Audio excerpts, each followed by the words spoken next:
Assalamualaikum warahmatullahi wabarakatuh. Pertama-tama perkenalkan saya Renaldi Eka Saputra dengan NPI 14122000096. Di sini saya akan menjelaskan mengenai pengukuran produktivitas dengan metode OMAX atau Objective Matrix. Untuk yang pertama ada studi kasus, di mana PT EGZ adalah perusahaan yang bergerak di bidang produksi dan distribusi palet kayu yang digunakan untuk kebutuhan logistik dan pengiriman barang. Dalam upaya meningkatkan mutu dan efisiensi proses produksinya, perusahaan menghadapi berbagai tantangan seperti tingginya tingkat cacat produk, ketidaksesuaian waktu produksi, serta pemakaian bahan baku yang tidak optimal. Untuk mengidentifikasi dan mengevaluasi masalah tersebut secara objektif, perusahaan menerapkan metode Objektif Matrix atau OMAX sebagai alat bantu untuk penilaian kinerja proses produksi palet kayu. Apa itu Objektif Matrix? OMAX atau Objektif Matrix adalah alat ukur kinerja yang digunakan untuk mengevaluasi pencapaian suatu tujuan berdasarkan indikator-indikator kunci yang telah ditetapkan. OMAX menyajikan penilaian secara objektif, terukur, dan kuantitatif dengan menggabungkan berbagai kriteria yang dinilai berdasarkan bobot dan skala pencapaian tertentu.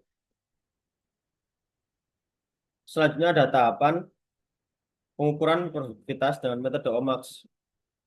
Yang pertama, menentukan tujuan pengukuran, menentukan kriteria pengukuran dan rata-rata, perhitungan rasio performance setiap kriteria pengukuran, perhitungan rata-rata dan standar deviasi, perhitungan batas kontrol atas dan batas kontrol bawah, menentukan target, menentukan nilai produktivitas realistis, menentukan nilai bobot kriteria, menentukan skor dari skala, menentukan pencapaian kerja, dan menentukan indeks produktivitas total.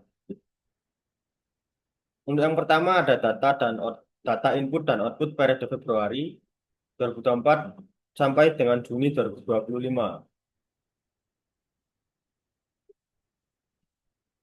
Selanjutnya ada nilai performance setiap kriteria atau output dan input. Pada tabel terdapat kriteria 1, kriteria 2, kriteria 3, dan kriteria 4. Dan dapat dilihat pada gambar ya, di samping. Yang selanjutnya ada perhitungan rata-rata dan standar deviasi. Di mana untuk perhitungan rata-rata menggunakan rumus yang sebelah kanan atas saya, di mana nilai U adalah rata-rata dari tiap kriteria yang diukur selama 17 bulan. Nilai N adalah jumlah data atau periode, sedangkan nilai XY adalah rasio tiap kriteria atau nilai performance tiap kriteria output atau input. Dan untuk menghitung standar deviasi, dapat dilihat seperti rumus pada samping kanan bawah saya, di mana untuk standar deviasi sendiri menggunakan di mana nilai U adalah rata-rata tiap kriteria yang diukur, XY adalah rasio tiap kriteria, dan N adalah jumlah data atau periode. Maka didapatkan standar deviasi pada kriteria 1 0,43, kriteria 2 0,86, kriteria 3 7,94, dan kriteria 4 42,79. Dengan rata-rata pada kriteria 1 1,96, kriteria 2 107,10, kriteria 3 107,10, dan kriteria 4 207,51. Selanjutnya ada perhitungan BKA dan BKB untuk sub kriteria, di mana nilai K1 adalah confidence level terletak pada 0 kurang dari sama dengan CL kurang dari sama dengan 0,68, K2 sama dengan confidence level atau CL terletak pada 0,68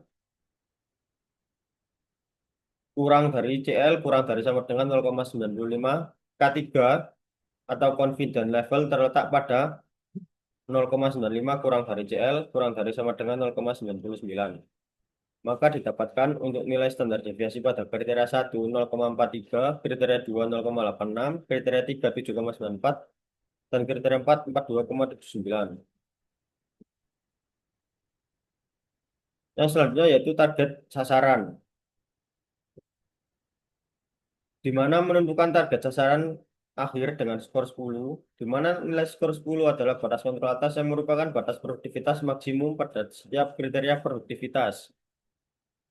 Yang kedua, menentukan sasaran jangka pendek dengan skor 3, di mana nilai produktivitas yang telah dicapai selama ini dan juga nilai rata-rata setiap kriteria yang diukur selama 12 bulan. Yang selanjutnya yaitu menentukan nilai produktivitas terendah dengan skor 0, di mana batas kontrol bawah yang merupakan batas produktivitas minimum pada setiap kriteria produktivitas.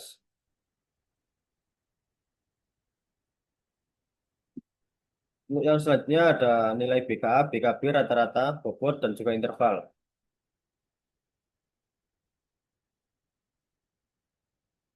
Di mana pada slide ini